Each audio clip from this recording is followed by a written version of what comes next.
From LinkedIn News, I'm Leah Smart, host of Everyday Better, an award-winning podcast dedicated to personal development. Join me every week for captivating stories and research to find more fulfillment in your work and personal life. Listen to Everyday Better on the LinkedIn Podcast Network, Apple Podcasts, or wherever you get your podcasts. The HP AI PC breaks language barriers instantly by translating up to 44 languages in real time, powered by the Intel Core Ultra processor. With the right tools, work doesn't have to feel like work. Learn more at hp.com/AI PC. Hey, I'm Kwame Christian, and you are about to step into the world of Negotiate Anything, the #1 negotiation podcast in the world where we teach you how to make difficult conversations easier while getting more of what you want in the process. Each episode is packed with practical tips and strategies from the experts. We delve into negotiation, conflict resolution, and leadership skills that are crucial in both business and in life. Whether you're closing a deal, managing a team, or navigating personal relationships, Negotiate Anything provides you with the tools you need to succeed. Our conversations are real, relatable, and most importantly, rooted in practicality. So if you're ready to transform your conversations and elevate your negotiation skills, join me on Negotiate Anything. Subscribe and listen on Apple Podcasts, Spotify, or wherever you love to listen. Let's make every conversation a winning negotiation. Paul, thanks for joining us today. Kwame, happy to be here, man. It's good to have you back. It's been like 4 years since you've been on the podcast. So let's do a reintroduction. Tell the listeners about yourself and what you do. All right.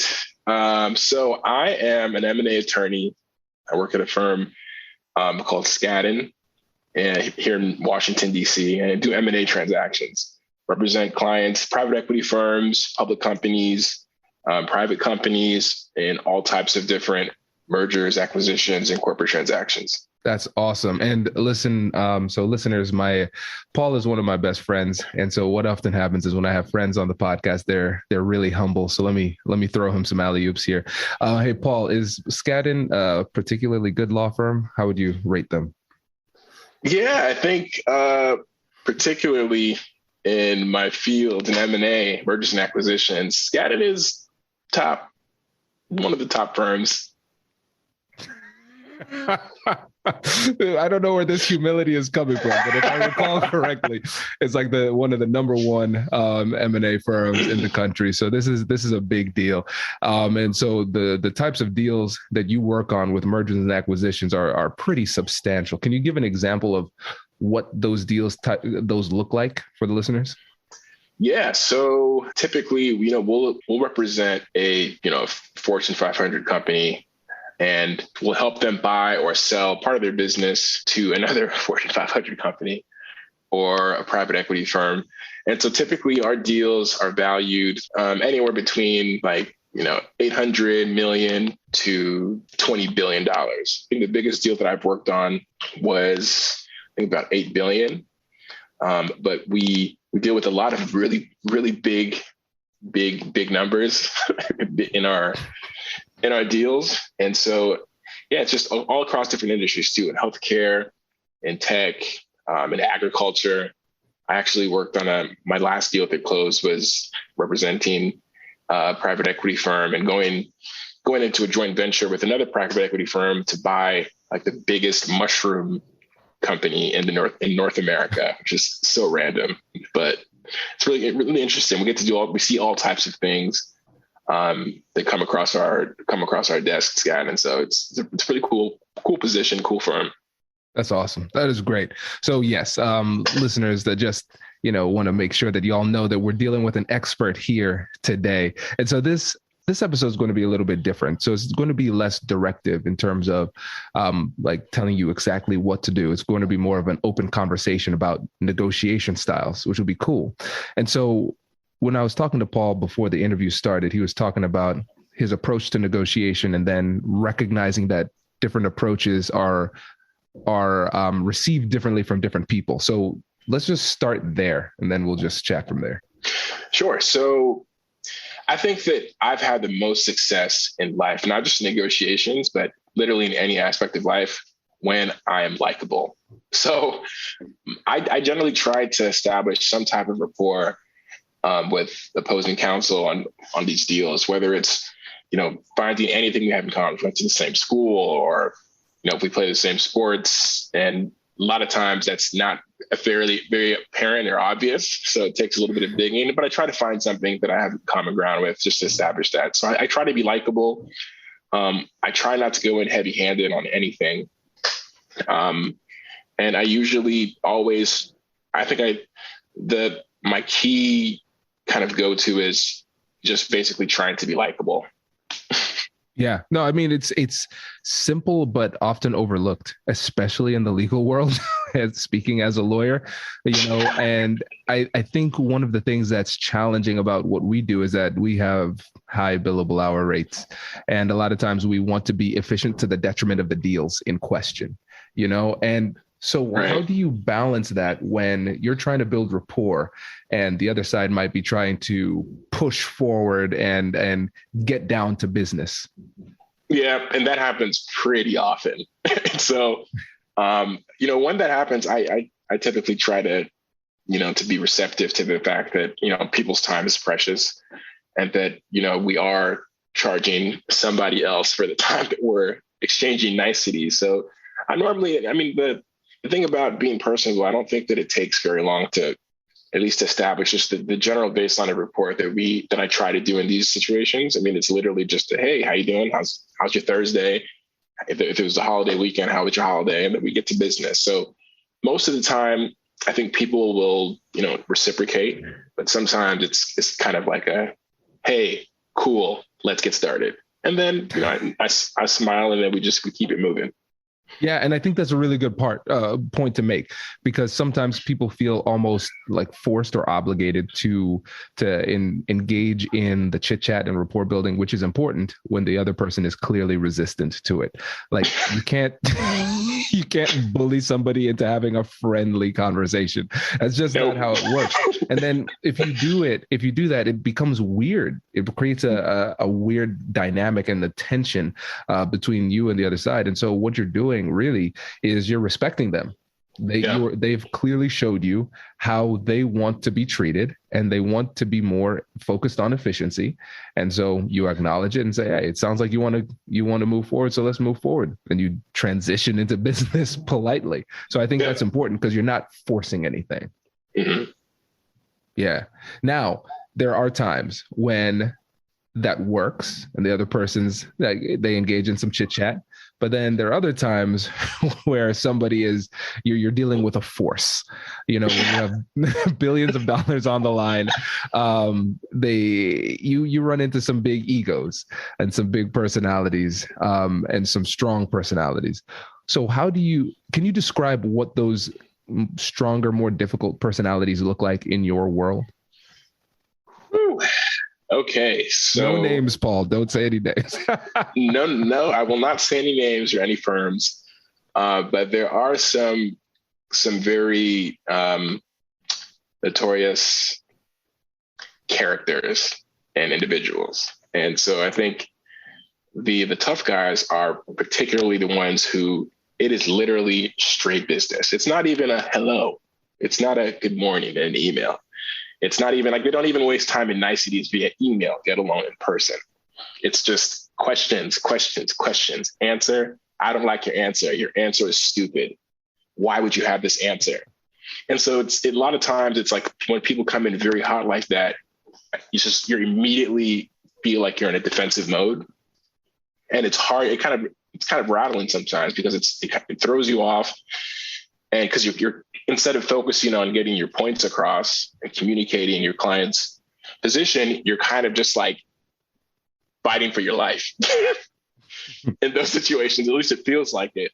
So yeah, they're just very, very abrupt, very, they're not really receptive to any type of gray area when it comes to, to the deals or the work that we're working on, which is hard because there's a lot of gray area in deals. But sometimes people just want to be so focused on the black and the white that there's just very little room to even discuss the grays. So it's very difficult when you get those guys on the other side. Yeah. And you highlighted a really important point. You said it can throw you off when people approach you in that way, and it feels like it's a fight.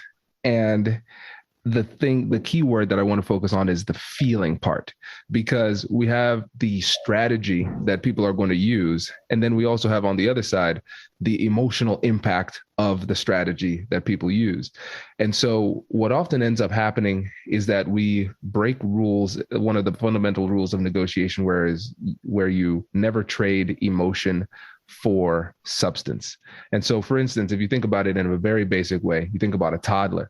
All right, listen, this toddler just threw a tantrum asking for candy. You don't give the toddler candy, because what you're doing is you're alleviating their emotional state and giving something up, but not getting anything in return but peace, right? And then on the other side, what often happens is that we trade substance for emotion, in that we are feeling emotional, and then we give them what they want, in order to alleviate the pressure they're putting on us, so we don't feel as bad.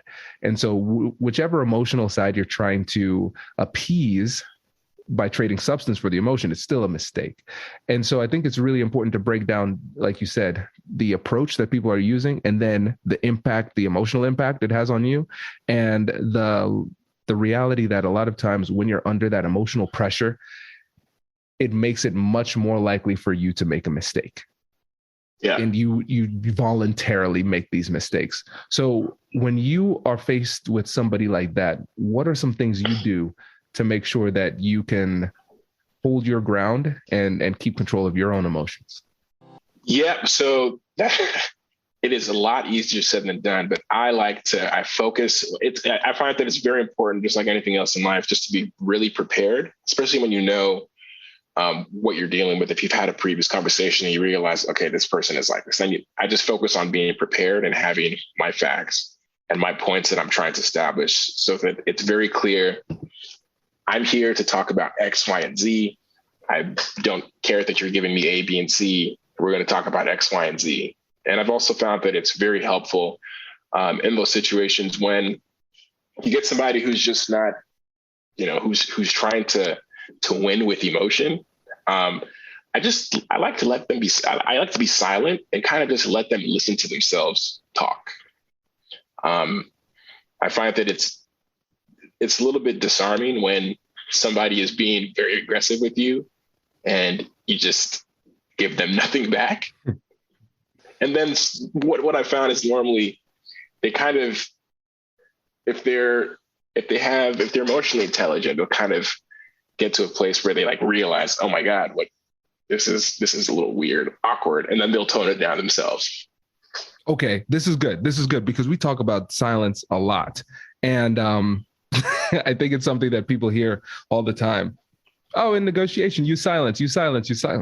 And again, easier said than done. Easier said than done. Because people are coming at you with absolute fire. Yeah. Absolute fire. So when you're feeling that pressure to respond, because like you said, it feels like a fight. Sometimes we have that fight or flight response, and then we fight with our words oftentimes. And so I'm sure there are times where there's something that you want to say and you hold back. So I really want to get into this mentally in your mind. What is the process that you go through to utilize that restraint when you're under that much duress? Hey everyone, it's Kwame Christian, host of Negotiate Anything, asking you to please do not skip forward because this is not a commercial. Okay, I've got something for you. So we want to hear from you, our incredible listeners, because your feedback is super helpful in making the show even better.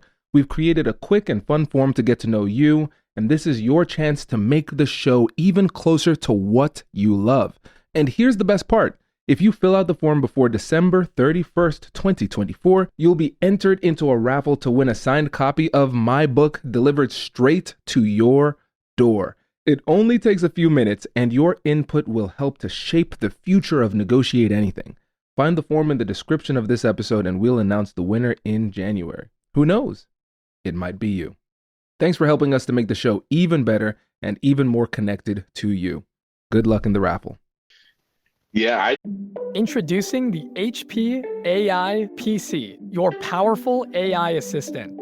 Easily search through personal files, gain valuable insights, and make smarter, more informed business decisions.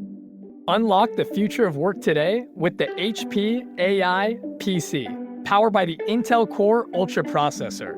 With the right tools, work doesn't have to feel like work. Learn more at hp.com/AI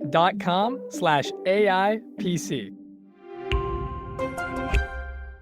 I try to focus on my clients. A lot of the times in these negotiations, it's not our clients aren't with us. A lot of times it's just us, and then our clients, kind of whoever, like if they're buying a company or they're selling a company, the principals on the other side, they're their counsel. So it's literally knowing that I am an emissary, you're an emissary. At the end of the day, our client has sent us to discuss these things, and our objective is to get from point A to point B. Now, if we're not able to communicate, and if I'm not able to, to address the points that we're trying to address, we both kind of end up looking dumb to our principals, because we have to go back and report. And so if I think good lawyers always keep that in the back of their mind when they're having these negotiations, because it's not my company, it's not your company. Like, we're doing a job for someone. And so if we stick to the facts, the more we stick to the facts, the quicker we get things done.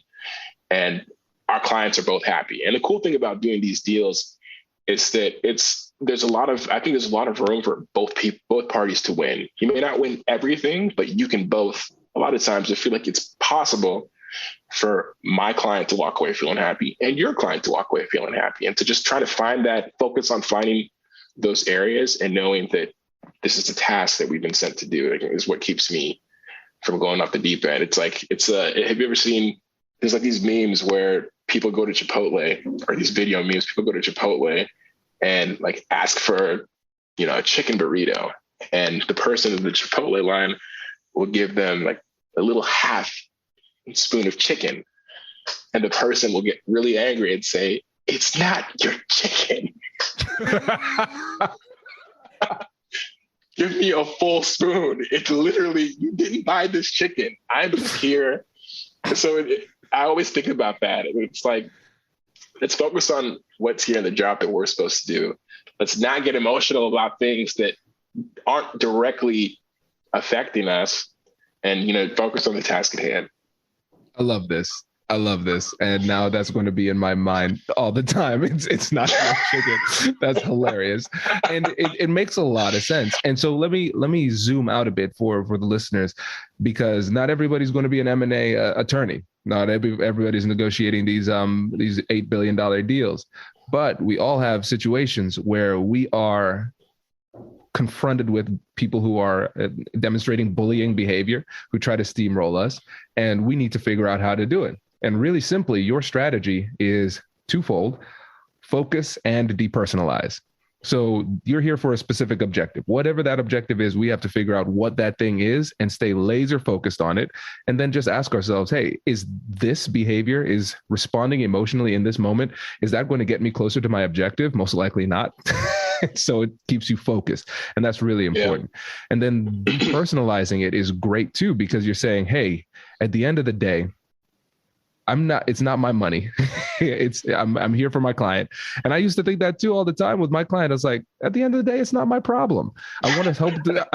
I want to help you solve your problem. That's what I'm here to do. But yeah, I can be a bit more emotionally detached if I realize it's not my problem. And so if we can find ways to make sure in whatever difficult conversation we're having to figure out what it is our goal is and focus on that, and then depersonalize the situation, then our emotions are going to have less of a negative effect on our ability to handle ourselves in these conversations. Yeah. Absolutely. I like that. Focus and depersonalize. I did not realize that my strategy had a name, but I like that name. Now you do. The Paul Bolaji special. Now, yeah. So let me ask you an outside the box type of question. Okay. Because I want to think about this in a unique type of way. So we have a lot of different people on the podcast. And I remember one time I had a guest on the podcast who was he was 6'6", and he never really had a problem with being bullied in a difficult conversation. And I asked him, hey, what if you were 5'6"? Do you think people would respond differently? And he's like, I've literally never thought about what that would be like. And so I have my one of my friends, Alexandra Carter, who wrote a really great book on negotiation. I think she's about 5'2", 5'3". And in one of her LinkedIn posts, she's like, when I enter a negotiation, people don't see me coming. No, literally they don't. I'm very small, right? And so that's going to have some kind of impact, because the way that Alex Carter would negotiate, which is exceptionally effective, is going to be received differently than the guy who's 6'6", right? And so I hate that I'm saying this, because I hate feeding your ego. But for people who are just listening to the podcast audio style, so Paul's a really strong guy. That's all I'll say. And I'm not giving you any more than that. So do you think that has an impact on how people receive you during negotiations? That's a really good question. I think that particularly in my line of work, and especially as of late, during the pandemic where everything was by phone or by video, I don't think it's really come into play very much, because the people that know about my size are the people that I work with in my office. So like, I'm not adversarial with them. So it's very rare that, that there's the counterparty in any of our deals is going to see me in person, and to be able to, and granted on video, sometimes, my little arms might, show up in the video feed on a Zoom or a WebEx. And a couple of times I've kind of, people ask me like, hey dude, so, when you're not doing deals, like what NFL team do you play for? Just kind of as a joking thing. And anytime I get one of those, I use it to build rapport. We typically end up having good conversations, but fortunately I don't know if it's fortunate for me or for them, but they're not really intimidated by my size in negotiations. Okay. No, I'm literally just wondering, because again, when you think about bias, we recognize everything has an impact, right? Your race will have an impact, gender, identity, all that type of stuff will have an impact. And so I think it's cool to explore that. The other thing that I realized too is, as a larger Black man, is that I know that sometimes if I get animated, it can be taken very aggressively. And so a lot of times I recognize that, okay, it can be an asset, because it's very rare in my experience where I have felt bullied in my professional career. That's not everybody else's experiences, especially when I talk to other guests who are women on the podcasts. Also, I realize that when I'm animated, I have to kind of pull back to recognize that, it might make people feel uncomfortable. So it's just an element, because your approach is going to also be filtered through how it comes through you. So the same person, two different people saying the exact same thing will be perceived very differently. Yeah. And you're making me think of this, there was this deal that I did where we had, it was a really difficult deal in terms of like the personalities that were involved. And there was a lot of back and forth. And toward the end, there was a client. So every once in a while, you'll do something called an all hands call. And so it'll be all the parties. So it'll be me and my client, and then it'll be the counterparty and their lawyers. So everybody's on call. And during the pandemic, people were on Zoom, WebEx. So you have like 20 tiles of folks on the screen. You can see everyone. And when one person is talking, it'll kind of narrow into that person. And you see that person talk. And there was our client, the CFO of this company, had these very the only way I can describe this is it was a very aggressive handlebar mustache. Okay. And he was very, he had a very strong personality. And so, once he would get going and start talking, his face is on the screen and you just see this mustache just going, just kind of vibrating and jumping when he moved. And it was kind of, I don't know, if I was on the other side of that, I would have I think that it made him come across even more aggressive. Mm-hmm. And I don't know if I feel like he may have known what he was doing. Because it was very cartoony. Think about Yosemite Sam. Okay? Like that's the type of mustache that we're talking about. So, I think he did it on purpose, because why? Why else?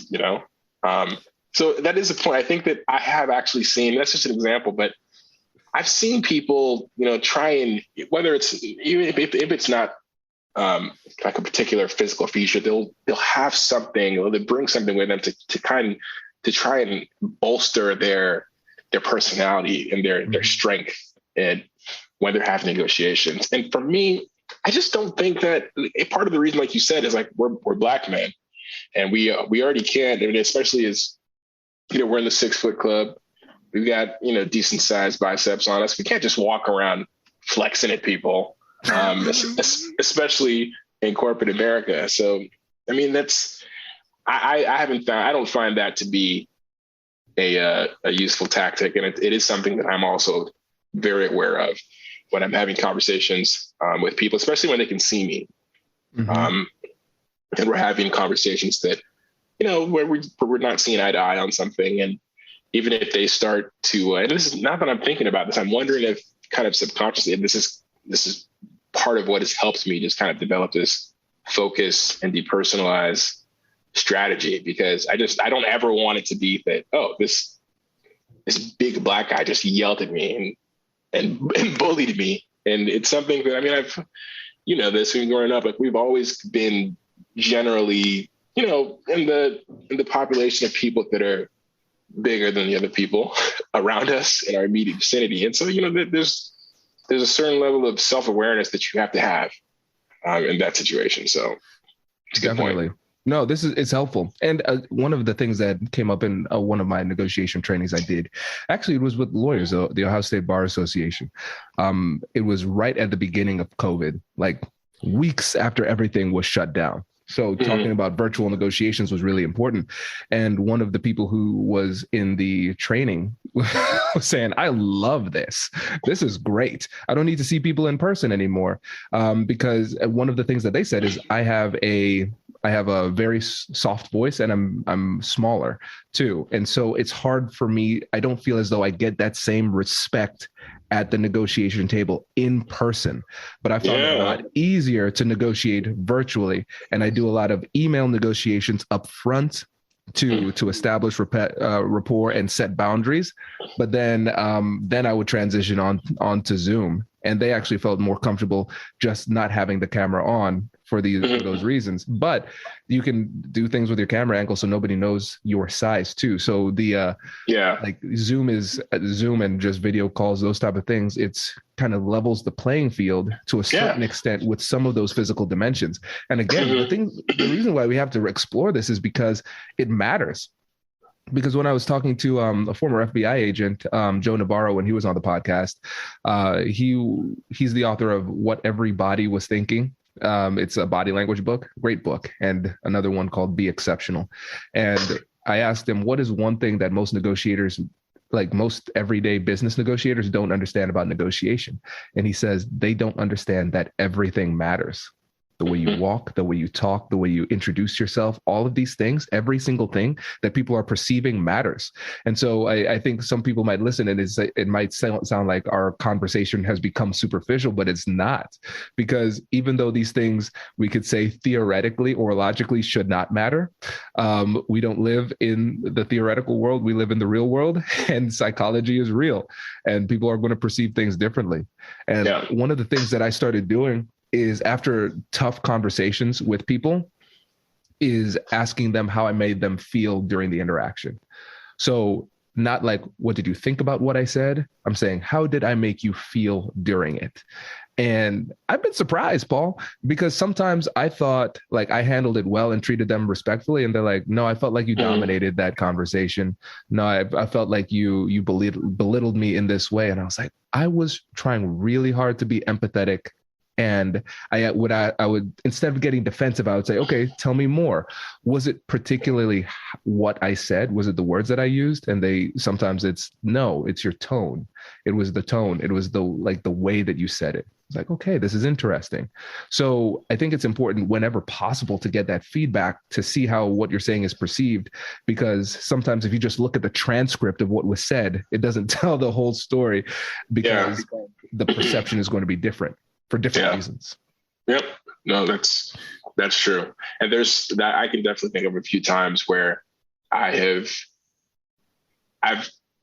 in talking and been on the other side of that, not being the person who is asked for feedback, but who has been asked for feedback and realized that somebody thought that they were saying something. The words that they said were the words, but the way they said it was told a completely different story. So that's absolutely real. And I come across that all the time. Oh yeah. So that's why it's so important to get training, to get feedback.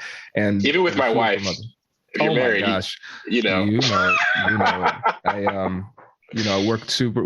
I know you probably get this too. We work super hard for our law degrees, and now all of a sudden, when they say you're acting like a lawyer, it's an insult. Bro, my wife, that's like her. It's funny because like she'll say, and sometimes it's made me have to really stop and think, because when they tell you go to law school, they say it changes the way that you think. Yeah. Like that's what everybody told me. Law school will just change the way you think, and it will change the way that you process information. And like it actually has. And in a way that it's hard to even like distinguish and to see it, but other people can see it. And so my wife will tell me all the time if we're having, not all the time, but in certain instances when we're having a disagreement or something, or even if we're just talking, she'll be like, hey, could you stop lawyering me? Cool, thanks. And my first instinct is to say, prove it. How was I a lawyer? What did I say? And then when she tells me, I'd say, a reasonable person would not have been offended by that. And of course, that goes nowhere. All downhill. We have to learn how to turn it off. Yeah. This is great, man. I appreciate this. This has been really helpful. And now for the listeners, before you go, can you let them know again how to connect with you, maybe LinkedIn, and just a reminder of who you are?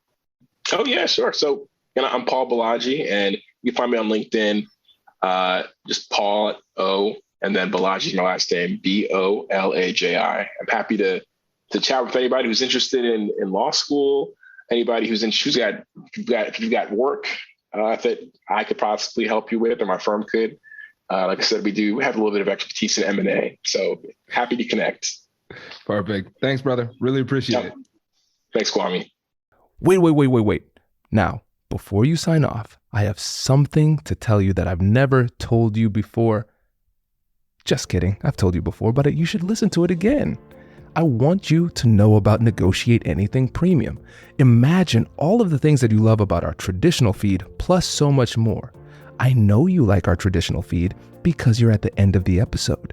And with Negotiate Anything Premium, you'll get more bonus content you've been asking for, more of the expert insights that you can't get anywhere else, and more exclusive behind-the-scenes access into every conversation. Are you ready to get more of what you want out of your life, career, and every conversation? With Negotiate Anything Premium, you'll have access to more high-level, custom-designed content and insights, giving you the tools you need to negotiate higher salaries, better deals, and better relationships in your life and career. Once I had a listener share that Negotiate Anything helped her to negotiate a $53,000 raise. Could this be you? What would that mean for your life? I've seen firsthand the impact this model has had on my life and the lives of my corporate clients, and I am confident that it can do the same for you. Are you ready to negotiate more of the best things in life? Click the link in the show notes to learn more. I'll catch you later.